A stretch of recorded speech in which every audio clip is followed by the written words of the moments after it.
और सुदर्शन चक्र का घमंड कुछ इस प्रकार है। नमस्कार, मैं हूँ सिमरन और आप देख रहे हैं नेक्स्ट 9।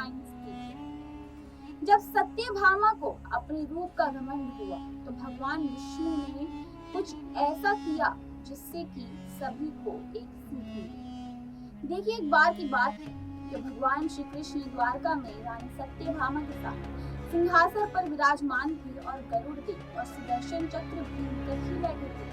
तीनों के चेहरे पर तेज चमक रहा। अचानक बातों बातों में रानी सत्यभामा ने भगवान कृष्ण से पूछा कि स्वामी, त्रेता युग में जब आप राम का अवतार लेकर आए थे तब आपकी पत्नी सीता थी, क्या वो मुझसे भी ज्यादा सुंदर थी? तभी गरुड़देव ने कहा कि भगवान, क्या इस दुनिया में कोई ऐसा है जो मुझसे भी तेज हो सकता है भला? इस पर सुदर्शन चक्र भी क्यों पीछे रहे? सुदर्शन चक्र ने कहा, भगवान, मैंने आपको बड़े बड़े युद्धों में विजय प्राप्त कराई है, मेरे जैसा सर्वश्रेष्ठ भला कौन हो सकता है?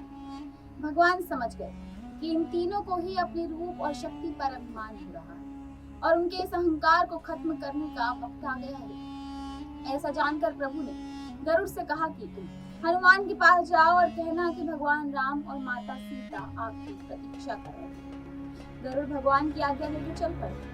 इधर भगवान ने सत्यभामा से कहा कि देवी, आप सीता के रूप में तैयार हो जाइए और स्वयं उन्हें राम का रूप धारण करिए।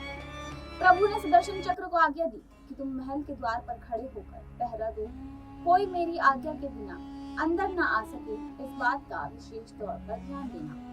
यहाँ गरुड़देव हनुमान जी के पास पहुंचे और उन्हें सब बात बताई और बोले, वानर श्रेष्ठ, आप मेरे साथ चलिए, मैं आपको अपनी पीठ पर बिठा कर ले चलता हूँ। हनुमान जी ने विनम्रता के साथ कहा, आप जाइए, मैं आता हूँ। गरुड़ ने सोचा, ये बूढ़ा वानर पता नहीं कब तक पहुंचेगा, मैं तो भगवान के पास जाता हूँ। सोचकर गरुड़ महल की ओर चले, लेकिन जब वे महल पहुंचे तो उन्होंने देखा कि हनुमान जी तो पहले से प्रभु के सामने बैठे हुए हैं। गरुड़ का सर ये देखकर लज्जा से झुक गया। तभी राम जी ने हनुमान जी से कहा कि पवन पुत्र, तुम बिना आज्ञा के महल में कैसे आ गए? द्वार पर तुम्हें किसी ने रोका नहीं?